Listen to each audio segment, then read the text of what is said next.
नमस्कार, मैं हूं आपके साथ आस्था कौशिक। हाथरस में एक छात्रा की सोशल मीडिया पोस्ट ने कैसे मचाया हड़कंप, बताएंगे आपको। नमस्कार, आपके साथ मैं हूं नलिनी पांडे। मऊ में अलाव सेकते वक्त कैसे धमाका हो गया, इस बुलेटिन में विस्तार से आपको बताएंगे। तो चलिए बुलेटिन की शुरुआत करते हैं।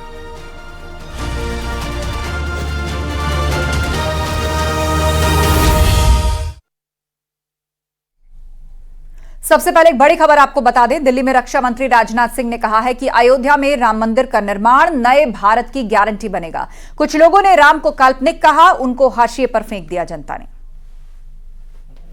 इसलिए अयोध्या का यह पुनर्निर्मित जन्मस्थान मंदिर केवल कंक्रीट और पत्थरों से बना देश में महज एक और मंदिर नहीं होगा, वह हमारी सनातनी आस्था का शिखर भी होगा, वह बदलते भारत का प्रतीक भी होगा, वह नए भारत की गारंटी बनेगा जो दुनिया की आंख में आंख डालकर मुनादी करेगा कि राम थे, राम हैं और राम रहेंगे।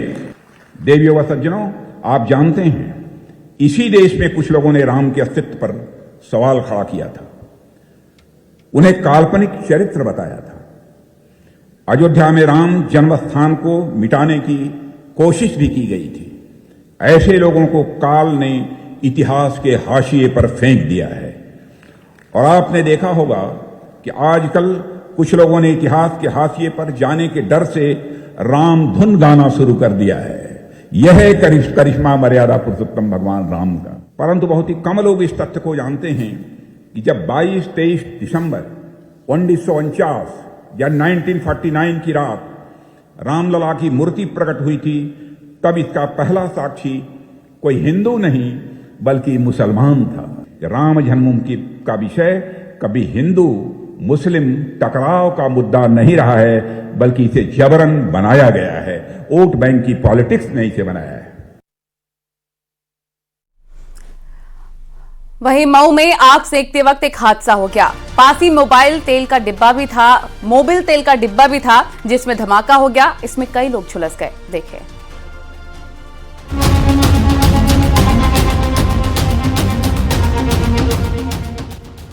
मऊ में अलाव तापते वक्त यह हादसा सामने आया है। कई लोग आग सेक रहे थे। वहीं पास में मोबिल तेल का भरा डिब्बा भी रखा हुआ था। अचानक मोबिल तेल के डिब्बे में धमाका हो गया, जिसके बाद कोहराम मच गया। तेल के गिरने से 9 लोग उसकी चपेट में आ गए और बुरी तरह झुलस गए। आनन फानन में सभी को अस्पताल ले जाया गया। घायलों को जिला अस्पताल की इमरजेंसी वार्ड में भर्ती कराया गया है। डॉक्टरों की देखरेख में उनका इलाज किया जा रहा है। 2 लोगों की हालत गंभीर बताई जा रही है। घटना दक्षिण टोला थाना क्षेत्र के हकीकतपुरा की है। बताया जा रहा है कि सुबह के वक्त यह हादसा हुआ।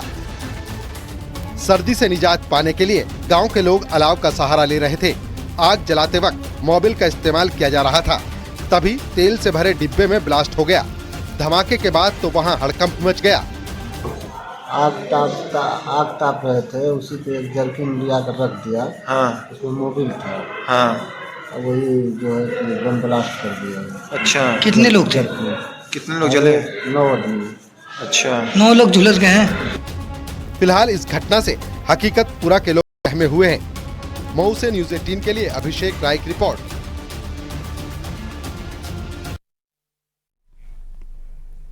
मैदानी इलाकों में सर्दी जहां सितम ढा रही है, तो वहीं सुबह के समय में कोहरा मुसीबतें खड़ी कर रहा है। कोहरे की वजह से आज सड़कों पर कई हादसे हुए। ये रिपोर्ट देखिए।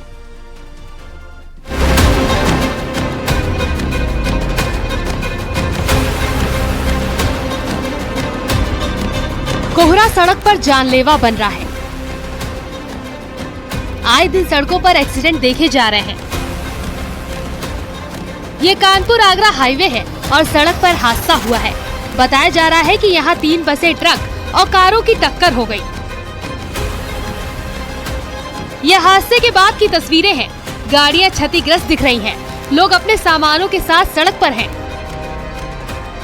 इस हादसे में एक यात्री की मौत की खबर आई है। वो यात्री दिल्ली से महोबा जा रही बस पर सवार था। बताया जा रहा है कि उसकी तबीयत पहले से भी खराब थी। इन हादसों में करीब 5 लोग घायल बताए जा रहे हैं। इटावा के सिविल लाइन इलाके में कानपुर आगरा हाईवे पर सुबह के समय घना कोहरा था। जिसकी वजह से गाड़ियों की आपस में भिड़ंत हो गई। उसके बाद तो चीख पुकार मच गई। यात्री जान बचाने के लिए भागने लगे। हादसे के बाद सड़क पर जाम जैसे हालात बन गए। सूचना देने के बाद पुलिस भी मौके पर पहुंच गई। बड़ी मशक्कत के बाद रास्ता खाली कराया गया। घायल यात्रियों को डॉक्टर भीमराव अंबेडकर राजकीय संयुक्त चिकित्सालय में भर्ती कराया गया है।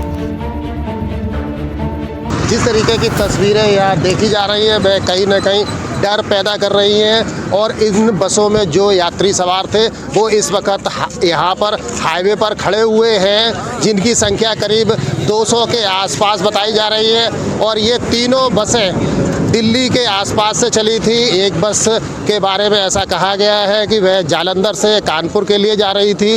हम दिल्ली से और पनवाड़ी जा रहे थे और स्लीपर बस थी, तो हम केबिन में खड़े हुए थे क्योंकि बैठने के लिए जगह नहीं थी। तो ये ड्राइवर जो था एक हाथ से मोबाइल पकड़ा था और आगे इसने ध्यान नहीं दिया, तो आगे ट्रक जो 2-3 खड़े हुए थे उसमें जाके इसने ब्रेक नहीं मारा है और सीधे मार ही दिया उसमें। वहीं greater Noida eastern peripheral highway पर भी सड़क हादसे सामने आए। यहाँ भी घने कोहरे की वजह से गाड़ियों की टक्कर हो गई। अमरूद से भरे ट्रक की 3 गाड़ियों के साथ भिड़ंत हो गई। हादसे के बाद पुलिस मौके पर पहुंची। गाड़ी के अंदर फंसे लोगों को बाहर निकाला गया। कुछ यात्रियों के यहाँ भी घायल होने की खबर है। घायलों को अस्पताल पहुँचाया गया है। दादरी थाना क्षेत्र की ये पूरी घटना बताई जा रही है। जिस तरह सर्दी सितम ढा रही है, तो वहीं कोहरा भी संकट खड़ा कर रहा है। दिल्ली एनसीआर में कड़ाके की ठंड के साथ आज कोहरे ने दस्तक दी है और आपको तस्वीरें दिखाना चाहेंगे। सबसे पहले मेरी नजदीकी बिल्डिंग को देखिए।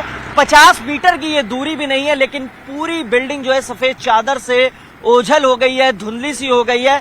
इसके अलावा हम डीएनडी रूट पर खड़े हैं और आप सामने देखेंगे कि ये 100 मीटर के आसपास का डिस्टेंस है और डीएनडी पूरी तरीके से गायब है। आज ठंड की बात करें तो तापमान 9 डिग्री के आसपास दर्ज किया गया है। हालांकि न्यूनतम तापमान और अधिकतम तापमान में गिरावट दर्ज की गई है। न्यूनतम तापमान 7 डिग्री के आसपास दर्ज किया गया है, वहीं अधिकतम तापमान 16 डिग्री के आसपास दर्ज किया गया है। इसके अलावा आज प्रदूषण का ग्राफ भी बढ़ा हुआ है। नोएडा और ग्रेटर नोएडा में प्रदूषण का स्तर एक बार फिर से बढ़ गया है, रेड जोन में पहुंच गया है। नोएडा का AQI 338 दर्ज किया गया है, तो वहीं ग्रेटर नोएडा का AQI 328 दर्ज किया गया है और विजिबिलिटी आज घट के 100 मीटर हो गई है। इसके अलावा इसकी मुख्य वजह यह भी माना जा रहा है कि आज हवा की गति बेहद स्लो है, लिहाजा विजिबिलिटी आप देख सकते हैं कि किस कदर है। विजिबिलिटी बहुत कम है। सूर्य की किरणें अब दिखने लगी है। हालांकि पूरा शहर आज सफेद चादर से ढका हुआ, लिहाजा लगातार ये अपील की जा रही है कि वाहन के फॉग लैंप्स और हेडलैम्प्स जलाकर चले। इसके अलावा इंडिकेटर्स जला के चले और स्पीड जो तय की गई है एक्सप्रेसवेज की उसका अनुपालन करे। आज कई जगह प्रदेश में घटनाएं हुई हैं, एक्सीडेंट हुए हैं और उसकी मुख्य वजह कोहरा ही माना जा रहा है।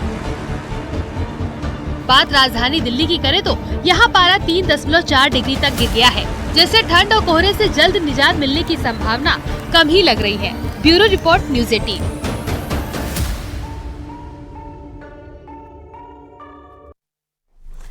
हाथरस में एक बेहद ही चौंकाने वाली खबर सामने आई है। एक स्कूली छात्रा ने सोशल मीडिया पर कुछ ऐसा पोस्ट कर दिया जिससे पुलिस को तुरंत एक्शन लेना पड़ा है। पुलिस ने छात्रा की काउंसलिंग की। ये पूरा मामला क्या है, आइए जानते हैं।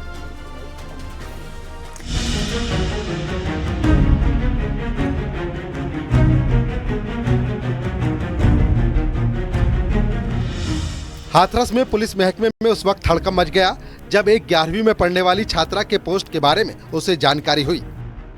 कहा जा रहा है कि छात्रा ने सोशल मीडिया प्लेटफॉर्म पर एक पोस्ट किया था जिसमें लिखा था कि वो सुसाइड करने जा रही है। Hathras police social media cell को जैसे ही इस पोस्ट की भनक लगी तो उसके भी होश उड़ गए। इसके बाद पुलिस तुरंत एक्शन में आई। इलेक्ट्रॉनिक सर्विलांस के जरिए लोकेशन का पता लगाकर बिना देर किए रात के समय ही छात्रा के घर पहुंच गई।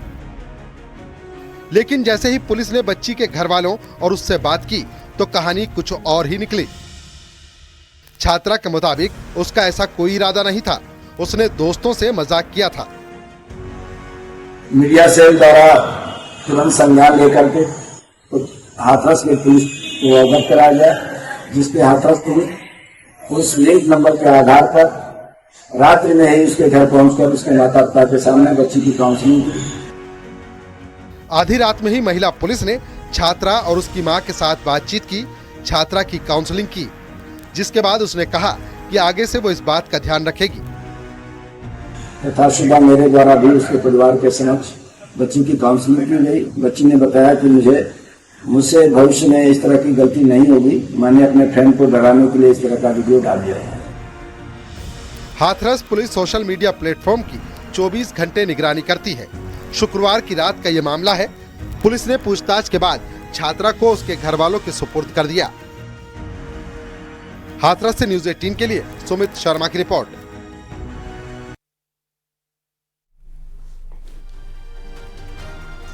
और आइए अब हम आपको दिखाते हैं एक ऐसा क्रिकेटर जिसे देखकर आप भी दंग रह जाएंगे। ये क्रिकेटर जरा खास है, इसकी बैटिंग आपको सोचने पर मजबूर कर देगी। बॉल चाहे शॉर्ट लेंथ हो या फिर गुड लेंथ, आमिर बड़ी ही आसानी से खेल लेते हैं। क्या फर्क पड़ता है अगर कुछ कमी है तो? कहते हैं कि जो चीज मन में ठान लो वो पूरी होकर रहती है। वो काम चाहे कितना भी चैलेंजिंग क्यों ना हो, बस उसे पूरा करने के लिए लगन की आवश्यकता होती है, एक जिद चाहिए। ऐसे ही हैं जम्मू कश्मीर के बिजबेहरा के आमिर। लेकिन जनाब बिजबेहरा के वाघामा गांव के 34 साल के क्रिकेटर आमिर हुसैन लोन की कहानी दिल को छू लेने वाली है। दिव्यांग हैं तो क्या हुआ? आमिर हुसैन जम्मू कश्मीर की पैरा क्रिकेट टीम के कैप्टन हैं। आमिर 2013 से ही प्रोफेशनल क्रिकेट खेल रहे हैं। इनका टैलेंट तब सामने आया जब एक शिक्षक ने इनको खेलते देखा। इनके खेलने के अंदाज से इम्प्रेस होकर टीचर ने इन्हें पैरा क्रिकेट की जानकारी दी। अब जरा देखिए आमिर हुसैन की खूबियां।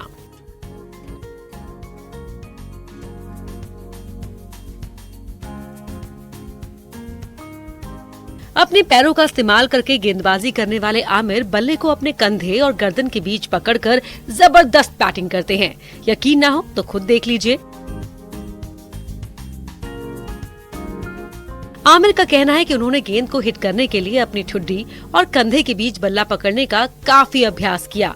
यही नहीं, दाहिने पैर की 2 उंगलियों का उपयोग करके अंदर और बाहर की ओर स्विंग बॉल करना भी सीखा। बहुत मेहनत करनी पड़ी ज़िंदगी में, बहुत स्ट्रगल करना पड़ा, लेकिन मैंने ज़िंदगी में हार नहीं मानी और हमेशा ये मेरा होप था कि मैं इंशाल्लाह आगे ज़रूर जाऊंगा और मैं अपने गांव का, अपने जम्मू कश्मीर का नाम रोशन करूंगा। और ये मेरा बचपन से सपना रहा और अल्हम्दुलिल्लाह अल्लाह ने मुझे कामयाबी दी। आज मैं हर कोई काम, चाहे क्रिकेट हो, खेलना हो, कोई भी काम हो, वो मैं खुद कर सकता हूँ और आज मैं किसी के ऊपर डिपेंड नहीं हूँ। अगर मुझे बल्लेबाजी करनी पड़ती है तो वो मैं नेक और शोल्डर के दरमियान में बल्ला पकड़ लेता हूँ और खेल लेता हूँ, कोई मुश्किलात नहीं आती है हमें। अब जरा सोचिए, आमिर हर किसी के लिए मिसाल है कि नहीं? इनकी लगन, इनकी जिद और जुनून हर उस शख्स के लिए एक प्रेरणा है जो कुछ न कर पाने के बहाने ढूंढता है। शाबाश आमिर, तुम बेमिसाल हो।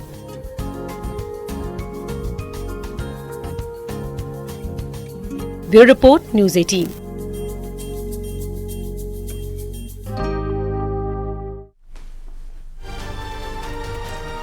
मकर संक्रांति का पर्व आ रहा है और उससे पहले पतंगबाजी के लिए बाजारों में तरह तरह की पतंगे सज गई हैं। काशी में भी काफी चहलकदमी देखने को मिल रही है। देखिए ये खास रिपोर्ट।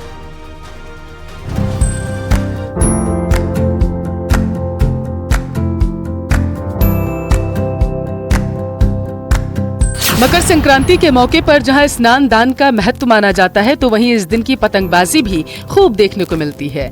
वाराणसी में इस मकर संक्रांति पर बाजारों में तमाम रंग बिरंगी पतंगे आ चुकी हैं। इसी बीच पीएम मोदी और सीएम योगी की पतंगों की डिमांड भी खूब हो रही है। पतंगों में पीएम मोदी की तस्वीर है तो वहीं सीएम योगी की बुलडोजर बाबा के नाम से पतंग बनाई जा रही है। पतंगबाजी का क्रेज रहता है तो ऐसे में हर पतंगबाज तरह तरह की पतंग उड़ाना भी पसंद करता है, जिनकी बाजारों में खूब डिमांड है। दुकानदार भी अपनी दुकानदारी बढ़ाने के लिए अलग अलग किस्म की पतंगे लाकर बेच रहे हैं। इन्हीं पतंगों में बुलडोजर बाबा के नाम से बनाई गई ये पतंग भी खासी डिमांड में है। पतंगे 1 रुपए से लेकर 25 रुपए तक में बिक रही हैं। इस बार हम अपनी तरफ से देख रहे हैं बाबा का बुलडोजर वाली पतंग ले रहे हैं और इस बार हम लोग इस मकर संक्रांति पे बाबा जी का और हमारे माननीय प्रधानमंत्री जी का पतंग उड़ेगा, क्योंकि इस बार जो रोड पे बुलडोजर चलता है वो इस बार आसमान में भी उड़ेगा और सभी को धराशायी असामाजिक तत्वों को धराशायी करते हुए आगे बढ़ेगा। लोग आ रहे हैं बरेली की पतंग यूज कर रहे हैं, बरेली, इलाहाबाद, मुरादाबाद, और लोग रामपुर की पतंग ज़्यादा मांग रहे हैं कि फैंसी वाली पतंग लोग खोज रहे हैं, मार्केट में डिमांड फैंसी पतंग। काशी की पतंगबाजी काफी मशहूर है। घाट से लेकर घरों की छतों तक पूरे दिन पतंगबाजी का दौर चलता ही रहता है। वाराणसी से न्यूज़ 18 के लिए रवि पांडे की रिपोर्ट।